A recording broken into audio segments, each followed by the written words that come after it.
Dr. Oz comes to this position as one of the nation's most talented and beloved medical professionals. He graduated from Harvard University. Ah, Harvard. Well, how convenient. Should we talk about Harvard? Before obtaining his MD at the University of Pennsylvania School of Medicine, a great one, and really some amazing education while also earning an MBA from the wonderful Wharton School of Business.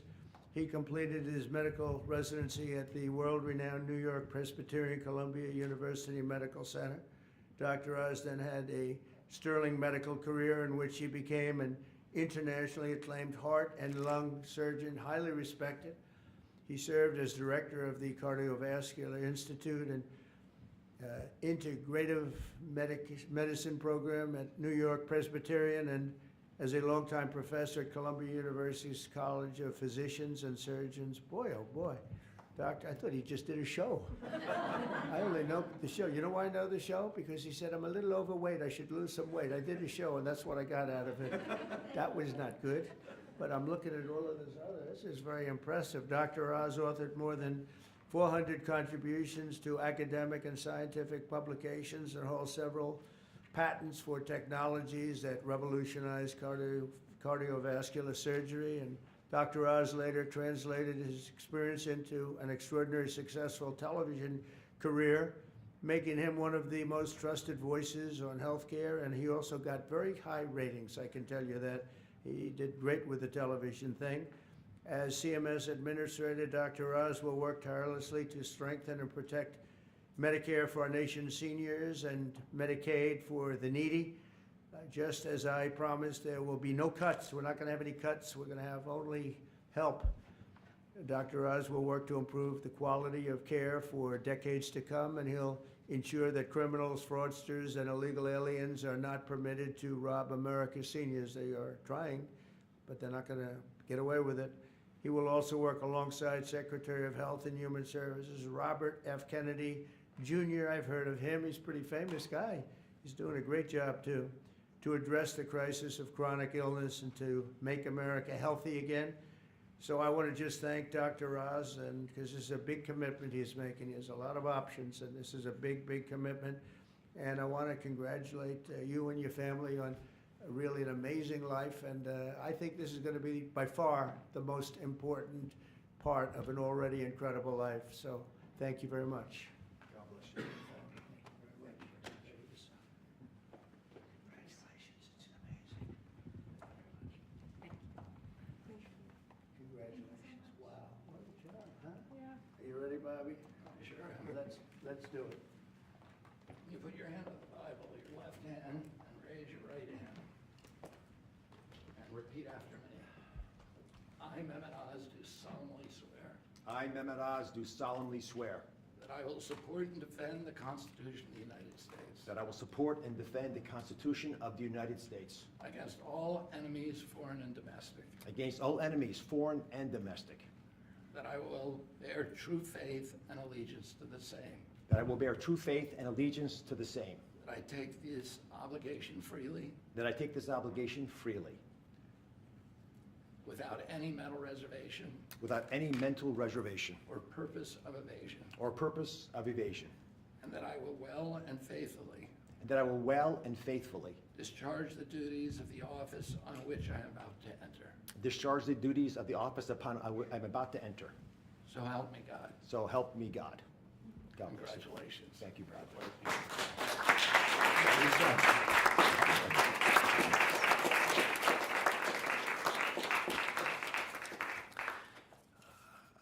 I've got to start off by thanking three people. Mr. President, thank you very much. God bless you for leading our nation, but also courageously leading the MAHA movement, really earnestly in your heart wanting to get America to be healthy again, and for giving me an opportunity to help with that mission. Secretary Kennedy has been leading the charge at Health and Human Services. A dear friend, like a brother, has done unbelievably courageous work because he's curious and he's started answering a lot of important questions. And I will treasure for the rest of my days your trust in me to help you with this progress. Thank you.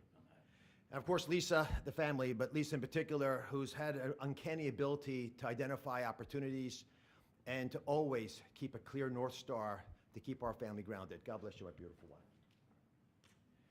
Let me start with a simple premise. Every great society, everyone, has an opportunity to take care of its most vulnerable and treasures that opportunity. And we're great people, so we will do the same. As we enter the main building, the Humphreys building, where Health and Human Services is located, there's a placard of Hubert Humphrey, and it says that it's a moral opportunity, a moral obligation of government to take care of people in the dawn of their life, the kids, in the twilight of their life, the elderly, the mature, the seniors, and those in the shadows of life, those struggling with disabilities. We want to provide America with access to great care. We want to save the public health insurance programs of this country. That's what President Trump asked me to do when he took this position to administer the programs at CMS. Now, if we're going to do that, we've got to be honest with each other. And a physician, President Trump has to always do that, right? We've got to share news, so do presidents, that folks don't want to hear, but it's important for our well-being. So I'm going to give you 4 bullet points to remember. Bullet point number 1, and they're all numbered in order for a reason. Medicaid is the #1 budget item for many states, and it is crowding out education, other important social programs. The states are having a big problem, and that's with the federal government paying most of the bill. Item number 2, healthcare expenditures are increasing at 2% higher than the economy is growing. And because of that, we spend more than 2 times per person on healthcare than any other country on the planet, and we're not getting value for that. Because number 3 is that we are, in America, experiencing an unfortunate problem, which is medical errors are the #3 cause of death. Did you know that, Mr. President? It's surprising, with that much money invested, we're still having problems. And number 4, our life expectancy, despite all this investment, is continuing to slip back. We're now more than 4 years shorter in our life expectancy than countries that we used to be equal to. But I am optimistic. Why? Because we control our destiny.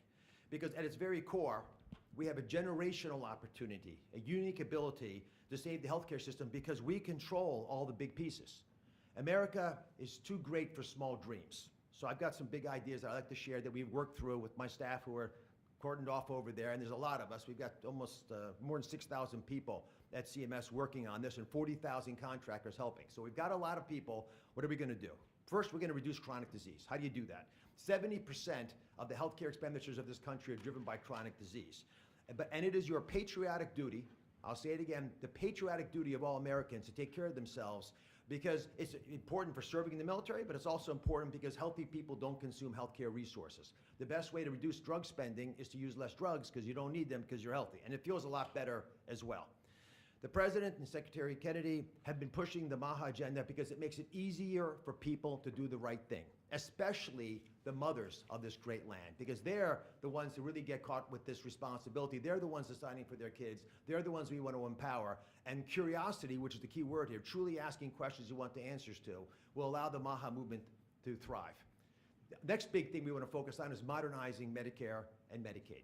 That's how Americans will get the care that they want, need, and deserve. We need to empower patients and providers, both. The doctors and the patients both have to be equipped with better tools. And the President is showing that he actually does love and cherish Medicare with all these executive orders, like the one on transparency, sir, that really helps us by making sure people are equipped with information. So you shine a light in the dark shadows where so much of the problems happen with the healthcare system. And remember, the most expensive care is bad quality care. That's what we want to stamp out. And finally, we want to crush fraud, waste, and abuse. This is stunning to me. I've got a message for all the bad guys from me, the Secretary, and the President. We are going to stop people from stealing from our most vulnerable, from stealing with the taxpayers of America, or honestly trying to support these programs. And we're going to be able to do it in quite a few ways. We are coming for you. And I'll give you a couple examples. Mr. President, these are ones that you may want to use in some of your future conversations. Almost 250,000 people, American citizens, were fraudulently enrolled without their knowledge in exchange programs by brokers who were unscrupulous, stealing from the U.S. government by pretending these people were on programs they never told them about. Tens of millions of dollars, Mr. President, are being spent on illegal immigrants receiving Medicaid in California, and they're pushing the bill to us. Should we stop that? I think so. That will not continue. We're spending about $1 billion on Medicaid programs for dual state eligible patients, which means you live in one state, but the system thinks you're another state, or maybe a third state, and we're paying all 3 states. for services you're not getting because you don't live in 3 states all at once. And finally, and this one really bothers me, there are states who are using Medicaid. Medicaid dollars for people who are vulnerable are being used for non-medical purposes. For example, public labor unions are getting child care through some of this money. That doesn't make sense to me. Housekeeping, I wish I could get that for my home. There's a big problem with student loan repayments taking place with Medicaid dollars. That's not where it should be used. And we are paying for DEI programs. I could go on, but these are all programs, Mr. President, that we have created a war room at CMS to go after, to catch the fraud in real time before the money leaves the federal coffers. So we have the money to reinvest in healthcare to make it even stronger than it's been before. Together, we're going to make the care better. We're going to make the outcomes improve, and we're going to make sure that America can actually be the healthiest country that could ever possibly be. We'll make America healthy again. God bless you both, sir.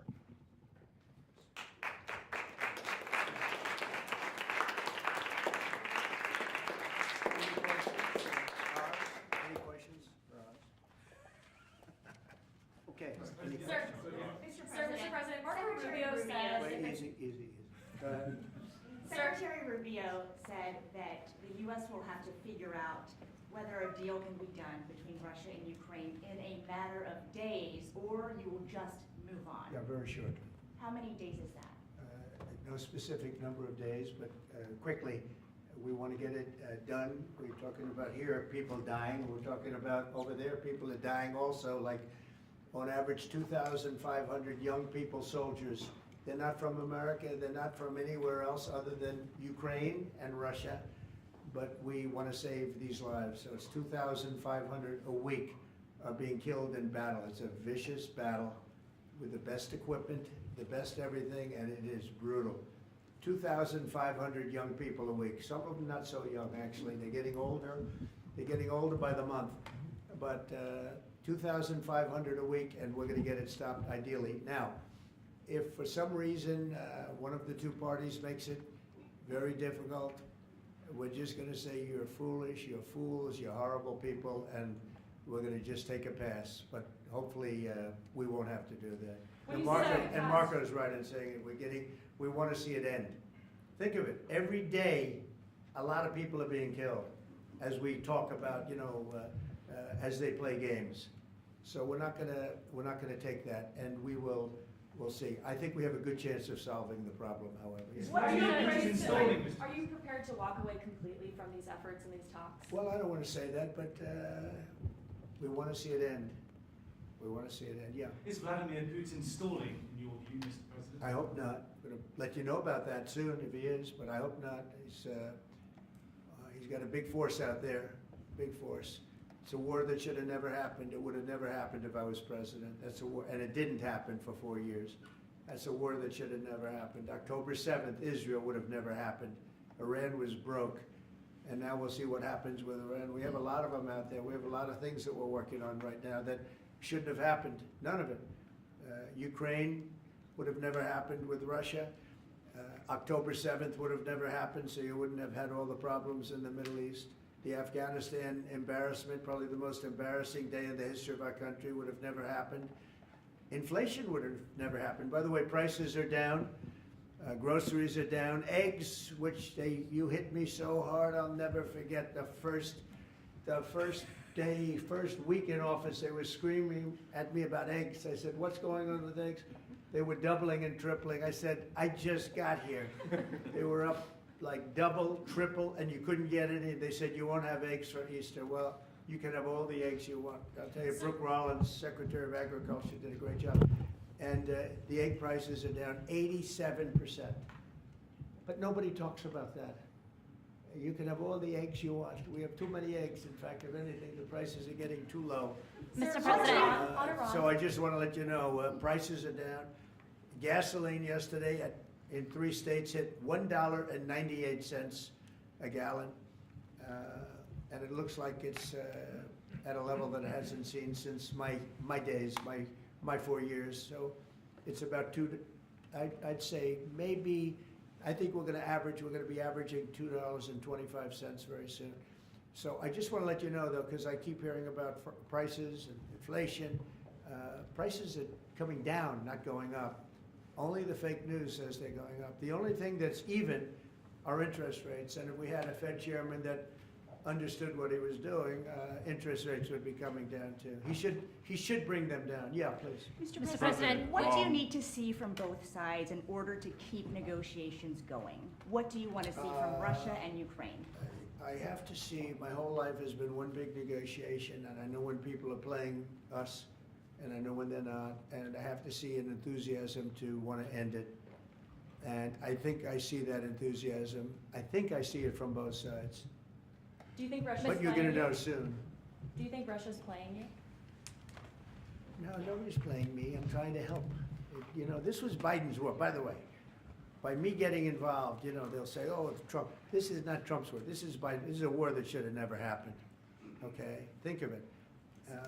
Those cities are crushed and crashed, and all those beautiful steeples, the most beautiful in the world, actually considered the most beautiful in the world, most of them are now smashed to smithereens, as they say, and lying on the ground in a million pieces.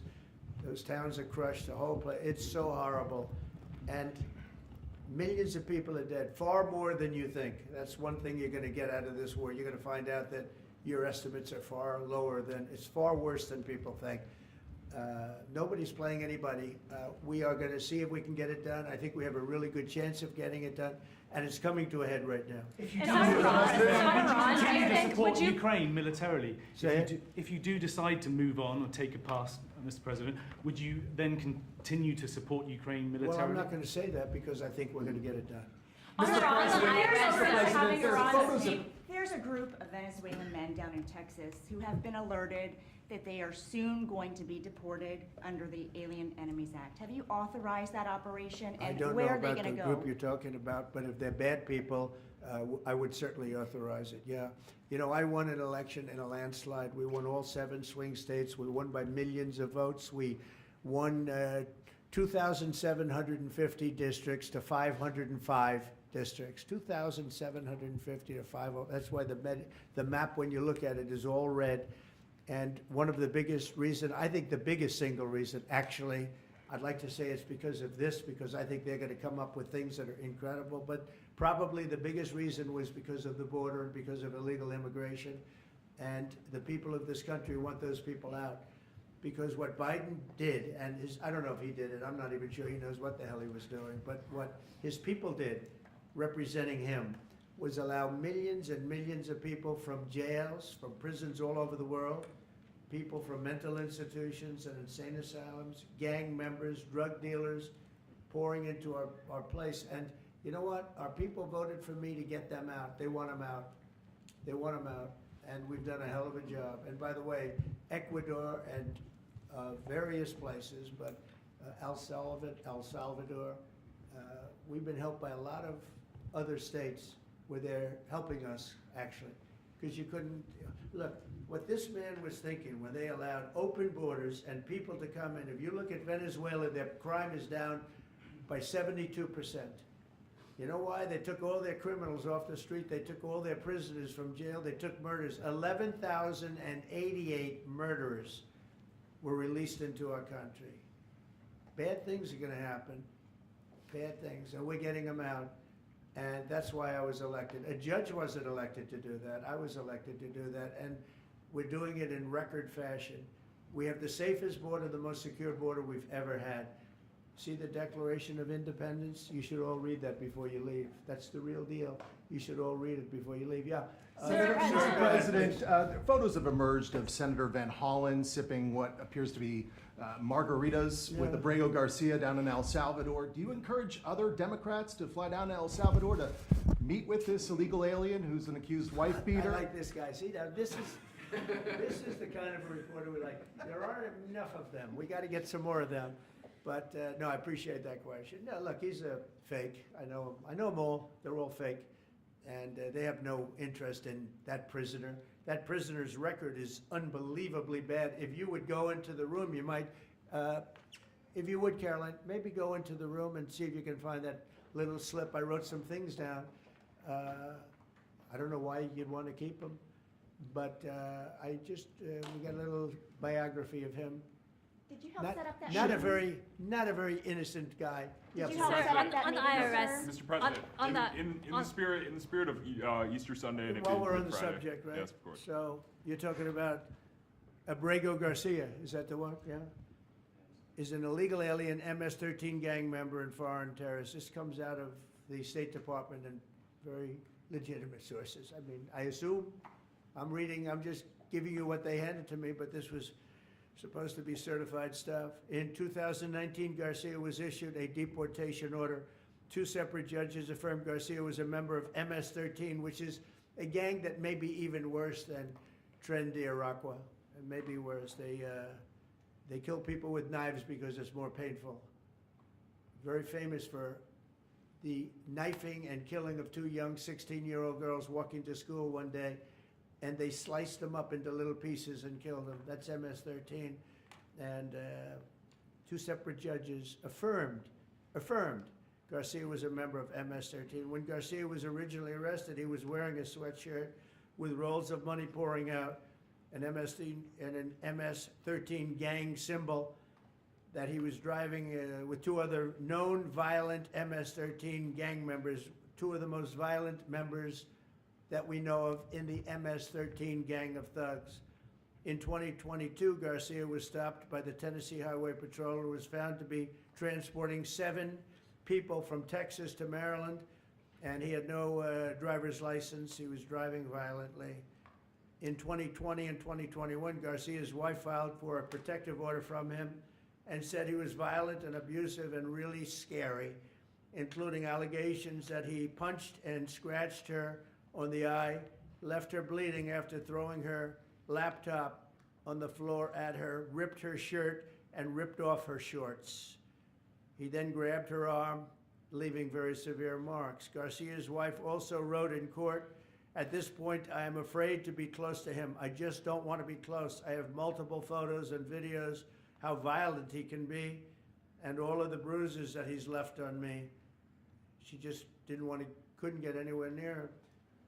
This is the man that the Democrats are wanting us to fly back from El Salvador to be a happily ensconced member of the USA family.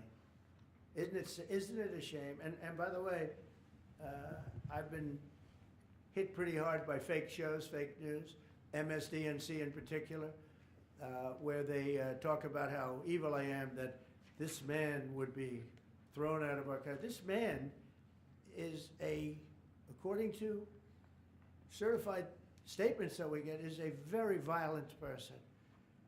And they want this man to be brought back into our country where he can be free and to stay as a happily Maryland, they call him the Maryland man. He's a Maryland father. No, this is a violent person. Who they don't talk about is that wonderful angel mom who lost her daughter, who had 5 beautiful children, and she was killed violently. And, she spoke, and she spoke unbelievably. I saw it, and the fake news didn't pick it up. She spoke. She was in tears. She's devastated. Her life is, essentially, she's told me her life is like over. But there was I think no stories. Isn't that true? No stories. Yes, sir. 0 stories. It was the most emotional thing. Everybody that watched it, they couldn't believe it. The fake news refused to put it up. So it's very sad. And yet they talk about this guy like he's an angel. See the angel up there? They think he's like that, like a little angel. Do you Sir, encourage also, other Democrats would to you be- visit? Would you be open to It has letting no Iran? impact. The way no impact. It's just like unbalanced. Would you do that? Well, go ahead. What I would Sir, do. on Iran, would you be open to letting Iran Say that. keep some kind of civil nuclear program? No Or would impact the entire whatsoever. program need to be dismantled? I'm for stopping Iran very simply from having a nuclear weapon. They can't have a nuclear So weapon. the I entire want program Iran dismantled? to be great and prosperous and terrific.